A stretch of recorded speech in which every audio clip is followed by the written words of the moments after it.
Ngayon po makakausap naman natin si Department of Health Undersecretary Albert Domingo. Yusek, magandang hapon po. Magandang hapon, Pia. Magandang hapon sa lahat ng mga kapuso na nakikinig at nanonood. Alright. Yusek, naka-alerto na po ang Department of Health kasunod itong napakalakas na lindol sa Mindanao. So, kamusta po yung deployment ng inyong response teams?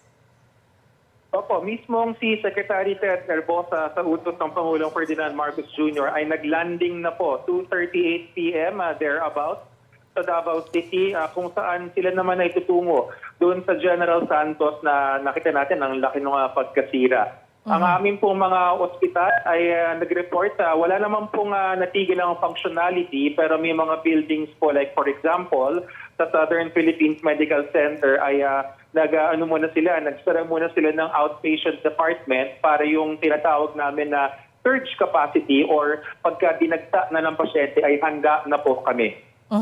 So, mabuting balita po no, na tuloy-tuloy yung operasyon ng mga ospital. So, yung kapasidad po, pwede pa pong tumanggap ng mga pasyente. Wala naman pong limit sa number of patients na pwedeng tanggapin, aside from yung dun sa outpatient. Yes, Pia. Ang sabi nga namin sa DOH is pag sinabing surge capacity, parang sa English, accordion yan. Parang kung kailangan palawigin, kung kailangan magtatag ng mga tent or tinatawag na field hospitals, kaya po. Meron tayong Philippine Emergency Medical Assistance Teams na naka-standby. Meron from Central Mindanao, meron rin pong naka-standby from Luzon. May dalawa, tsaka yung isa ay pwedeng manggaling mula sa Tacloban kung kailangang i-deploy. Naka-standby po sila for instruction. Yusek, nakita po natin sa mga paunang video natin no, nakaramihan dun sa mga nakaranas rin no, ng lindol kasi back to school po tayo so marami tayong video ng mga estudyante na nasa flag raising ceremony tas syempre umiiyak po sila dahil matagal din po no, yung magnitude 7.8 na lindol. I'm wondering lang po, gaano po ba kahalaga yung debriefing for students na at this very young age experienced something very traumatic? Yes, Pia. Kasama yan dun sa ating gagawin. Meron tayong tinatawag na psychological first aid.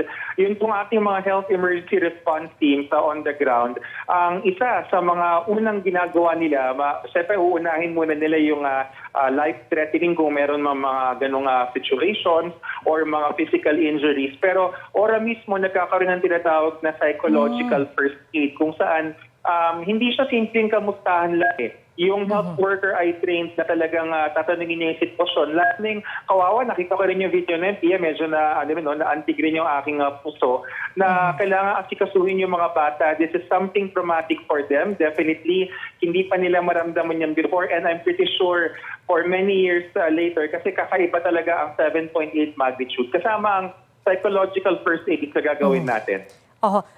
Yusek, para po sa mga magulang or sa mga guro, ano po yung mga kailangan nilang hanapin or bantayan, I guess warning signs sa mga bata para malaman na kailangan silang dalhin for assessment, for psychological assessment? Yes, una sa lahat, sa panahon ngayon, alam natin medyo may mga aftershock pa na nangyayari, no? Magiging ang tawag nga nila trigger. Ibig sabihin, yung post-traumatic stress disorder, dumaan na sa napakalakas na yanig yung ating mga bata or kahit hindi mga bata, kahit po yung mga ibang kababayan natin. Tapos pag nagkakaroon ng aftershock, tila nagiging alaala na baka mamaya mangyari uli. So, isa talaga sa mga concerns natin ay apart from yung safety na immediate after yung nangyari is yung preparedness at kailangan pinapaalalahanan yung impormasyon. So, maganda rin yung ganito na napag-uusapan natin para kahit papano maiintindihan ng mga tao, lalo na ng mga bata, na nangyayari talaga ang mga aftershock pero hindi siya katapusan ng mundo. At syempre, Yusek, gaya ng nabanggit nyo, hindi lang para sa mga bata, kundi pati na rin dun sa mga adults na kasama nila noong mga panahong yon. Yes. Kasi nakita ko yung video, no, at nagpapasalamat tayo dun sa mga teachers, saludo talaga tayo, no, na meron nga doon mga nakayakap, lalo na yung mga sobrang bata, no. Malaking bagay yan, kailangan rin i-debrief yung mga adults. Kasi sabi nga nila, in attending to mental health concerns, parang nagbibigay ka ng sarili mo tapos ikaw rin, kailangan mo ring saklolohan later on. So kasama rin yun sa gagawin natin as the days move on. Meron po bang numero na pwedeng tawagan for those who need assistance tungkol po dito? Yung pong ating national hotline, yung sa National Center for Mental Health, tinitingnan ko lang mabilis, I think it's 1553, no? Either that, 1555, but just to be sure, National Center for Mental Health Hotline, ibabroadcast rin po namin yan na later on, i-disseminate namin, 1553 nga yata. Pwede yung tumawag doon, nationwide po yun. At the same time, doon po sa mismong field, lalo na doon sa mga lugar na maaaring affected ng communication, kung meron po tayong mga nakaset up na mga medical tests, huwag pong mahiya. Pwede hong humingi ng saklolo at magsabi sa mga nararamdaman para kung tayo ay kailangan ng makakausap. In the meantime, Yusek, meron po ba kayong abiso dun sa mga kabataan po or syempre or yung mga kababayan natin, hindi lang nga yung mga kabataan na nakaranas po nito, makakatulong po ba na pag-usapan nila amongst themselves, no? Parang yung experience nila, makakabawas ba yun sa kaba or sa post-traumatic stress disorder? Yes, tama yan, Pia, no? Ang tawag natin dyan processing, no? Ibig sabihin, maganda to pwedeng among peers, ibig sabihin sa mga magkakaibigan, yung mga pakiramdam. Pero we would advise kung merong responsible adult, no, na matanda na pwedeng tumulong, hindi naman kailangan licensed or kailangan not even trained. Pero matataman lang ng ating mga kabataan na may nakikinig. Again, in this instance, saludo kami dun sa mga teachers na naroon kasi sila ang tumatayong parang halili sa magulang habang nasa eskwelahan yung mga bata.